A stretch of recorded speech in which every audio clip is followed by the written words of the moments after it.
Главоболката е една од најзастапените тегоби кај луѓето. Од 15 до 20% од светската популација имаат чести главоболки.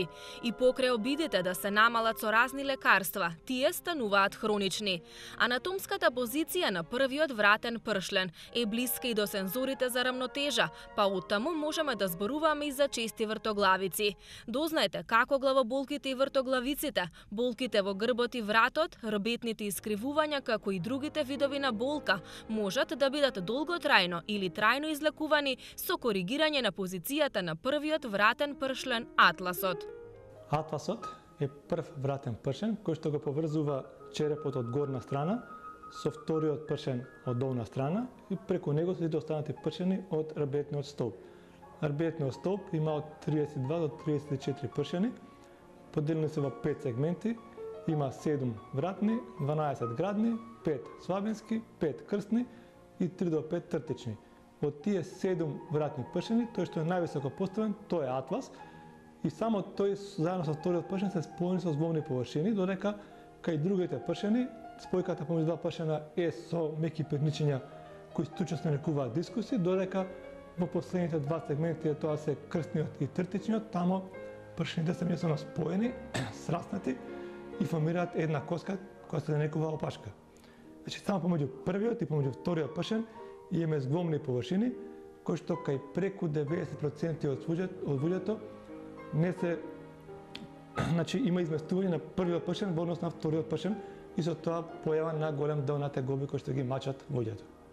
Луѓето секојдневно се соочуваат со различни здравствени проблеми, а при тоа можеби не се ни свесни дека голем дел од нив се резултат на таа неправилна положба на првиот вратен пршлен, односно атласот. Денеска зборуваме за вртоглавиците, за главоболките и за проблемите со рбетниот столб.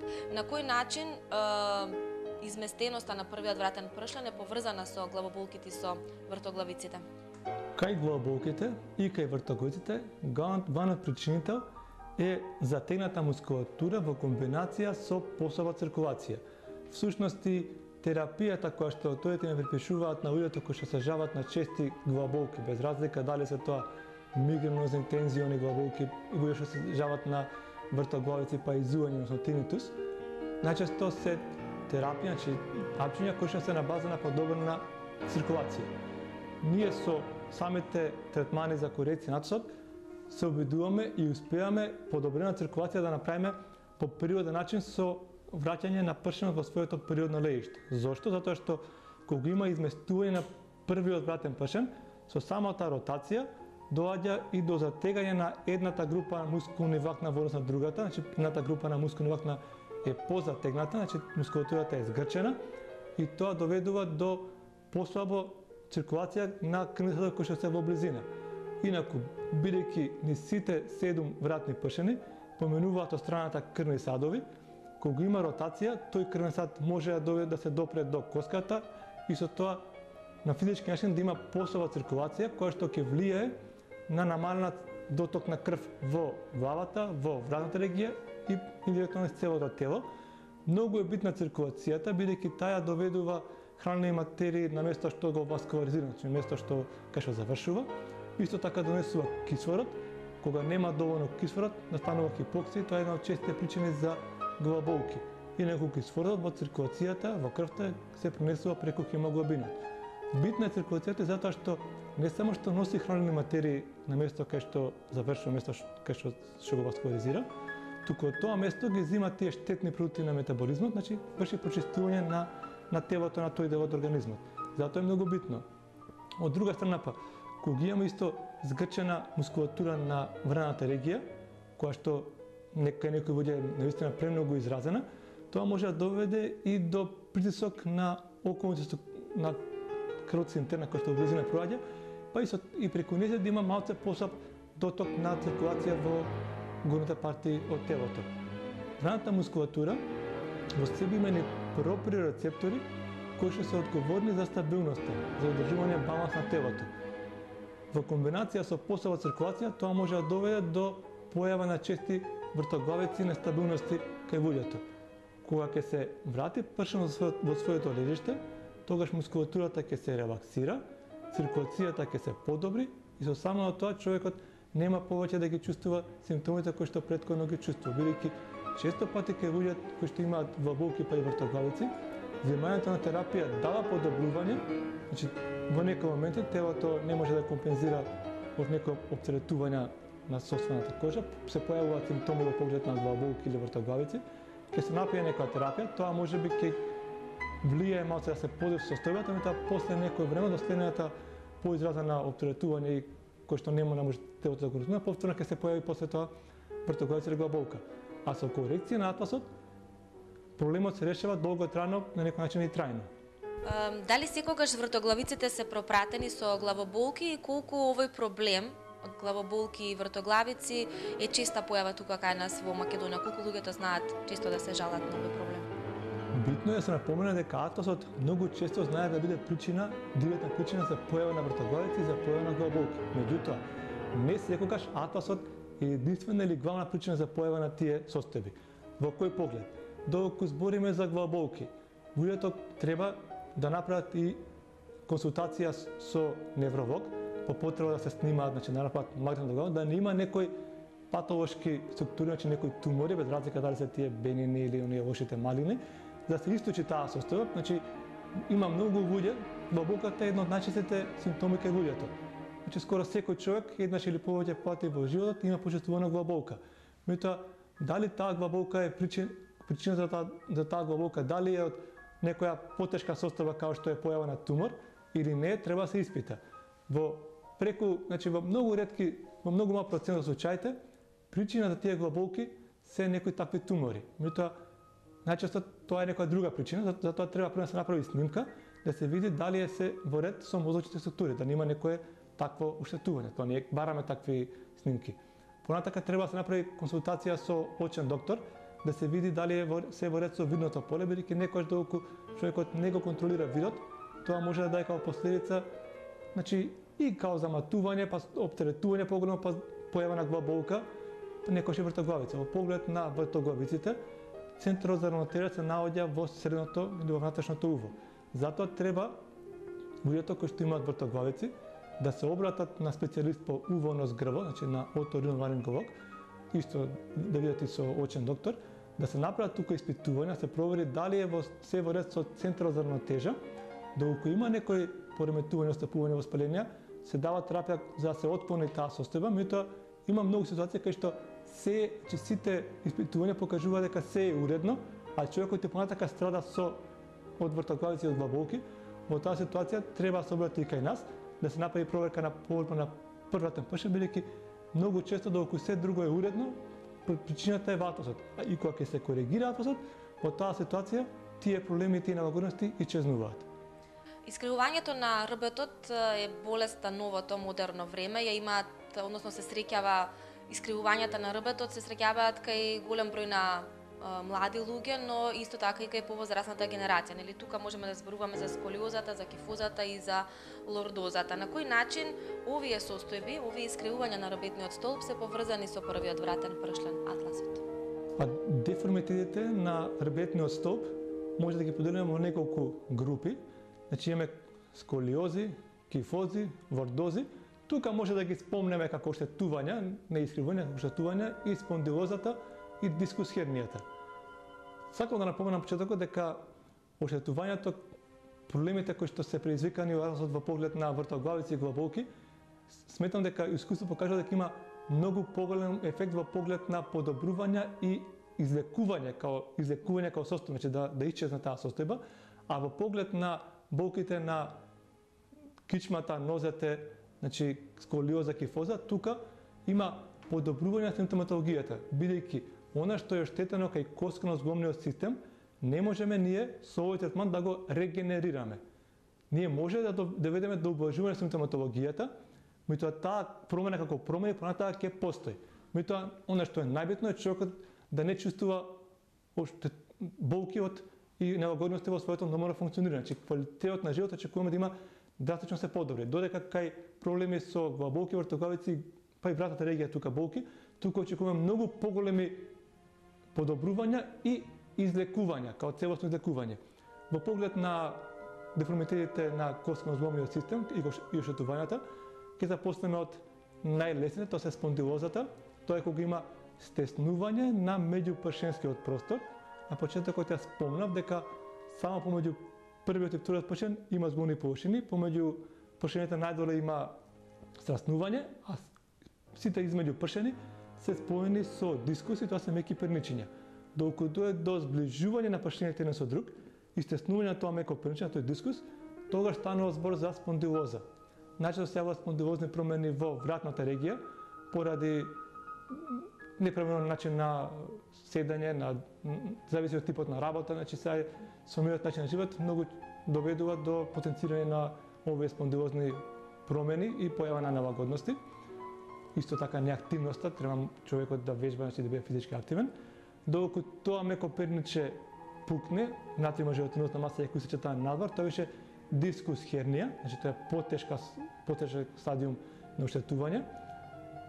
Има и спондилозата и дискус хернијата имаат неколку стадиуми на градација во поглед на степенот на оштетување.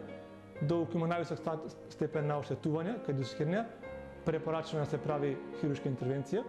Меѓутоа искуството покажува дека после таа дека има испитување правено во Германија, кај што на луѓе кои што имале напреден стадиум на дискус хернија, правеле операција. Кај сите луѓе што направиле операција, имало извонредни подобрувања после хируршката интервенција. Меѓутоа, кај една категорија од тие луѓе, после тоа што прифатиле, направиле корекција на атласот, а друга категорија не направиле корекција, него само хируршката интервенција.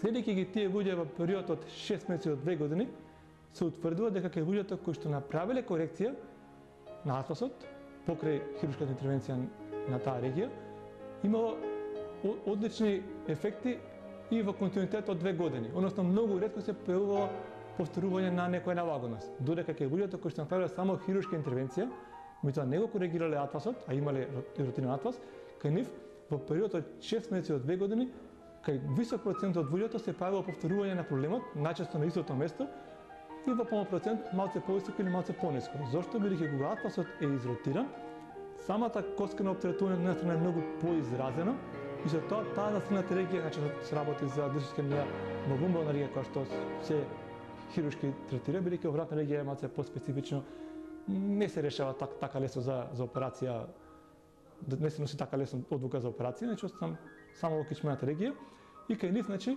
тоа оптеретување од почнувајќи од атласот доведува до тоа после одреден временски период повторно да дојде до оштетување на таа регија која што претходно беше засегната.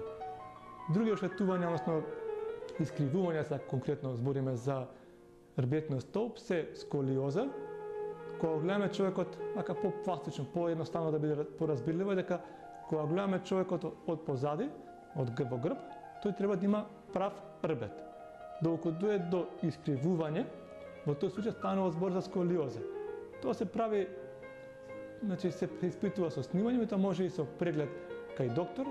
Обично луѓето пациентот се наведнува и се гледа на грбната страна како има едно искривување. Сега тоа искривување може да биде во градниот дел, може да биде во швабенскиот дел, може на лева страна, на десна страна.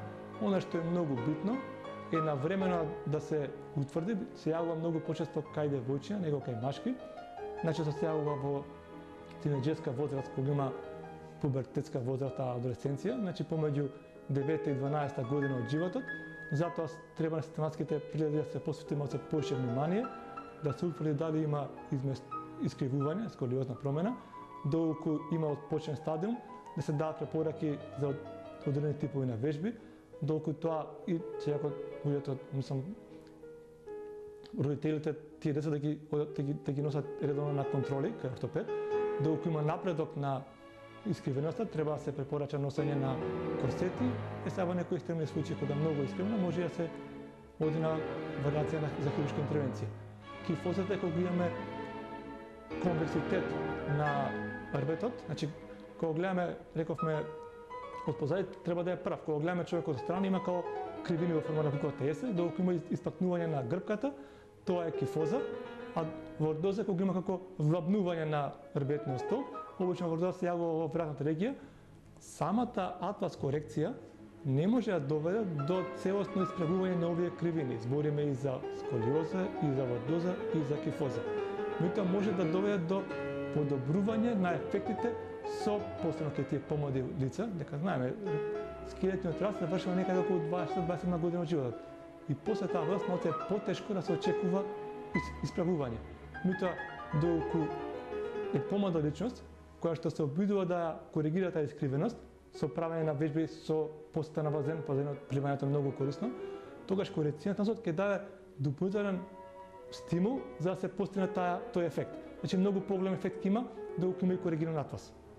Искривувањето на рбетот е болест на модерното време, која особено се манифестира кај младата популација.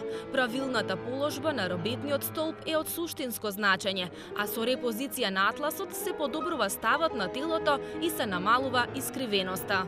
Споменавте дека децата и тинеџерите се најчестите жртви на рбетните искривувања. Ајде преку пример за нив да ни објасните атлас методата и колку таа е всушност препорачлива кај помладата генерација на луѓе. Самата процедура се изведува еднаш во живот, тоа е многу битно да се помени, и она што исто така многу важно е дека се работи за апсолутно безбедна метода која што функционира на глобално ниво преку 4 атлас центри, метода која што функционира веќе 22 години, значи на светско ниво. И секаде се применува истиот принцип на работа, не е болна, може да се работи и кај млади деца и кај луѓе во подлабока старост. Трае некаде околу половина час. Значи со самата поста може да се направи таа корекција, а после тоа се даваат упатства за функционирање и одредени типови невежби кои што треба лицето да ги изведува. Се прават и контролни прегледи на кои што се следи кои подобрувања ги има кај лицето. Инаку методата опфаќа 3 етапи: подготовка на регијата со загревање и блага масажа, потоа третман кој што се работи со посебно патентиран швајцарски апарат на база на вибрациони движења и на крај релаксација на мускулатурата на целото тело со масажер со 2 глави за да се релаксира мускулатурата и да се забрза процесот на опарување. Се дава препораки и лицето да пие малку повеќе течности, конкретно вода, пред се вода. Препораката е на 25 кг телесна течност, лицето да пие 2 литра вода. Тоа посебно треба се почитува после третманот, бидејќи очекуваме со самата корекција дојде до подобрување на циркулацијата, кој што ќе врши подобро самочистење на целото тело. И за крај, зошто им препорачувате на луѓето да го направат овој третман, атлас методата, и каков е интересот на луѓето кај нас оглед на тоа дека постоите нели неколку години тука на пазарот во Македонија, каков е интересот од луѓето? Сметам дека секоја личност, секоја индивидуа има право својот живот да го живее комотно без некои нелагодности. Оваа атлас метода го овозможува и го пружи на секој луѓе. Она што секој треба да го направи е да направи проверка пред се на положбата на првиот вратен пршен, не само кога ќе чувствува некои нелагодности, него некојаш и превентивно да се делува, бидејќи досегашното искуство покажало дека навистина има доста подобрување кај луѓето, посебно кај оние кои што реагираат во превентивно, значи во поран стадиум на оштетување на некој дел од нивното тело. И после тоа има луѓе кои што наставно имаат целосно као нов лист од животот во позитивно смисла, значи целосно подобрување на нивниот начин на функционирање, кој што за нас представува навистина огромно задоволство. Многу научни истражувања покажуваат дека атласот кај повеќето луѓе не е во својата природна положба и како резултат на тоа се предизвикуваат низа здравствени проблеми со што е намален квалитетот на животот. Неправилно поставениот прв вратен пршлен е скриена причина за многубројни болки. Атлас методата пак е сигурна и делотворна метода со трајно решение, бидејќи правилно коригираниот атлас никогаш повеќе не може да се измести. Ја изведува лекар атлас специјалист, кој со помош на специјално конструиран уред за репозиција на атласот му овозможува на истиот да се врати во својата природна анатомска положба.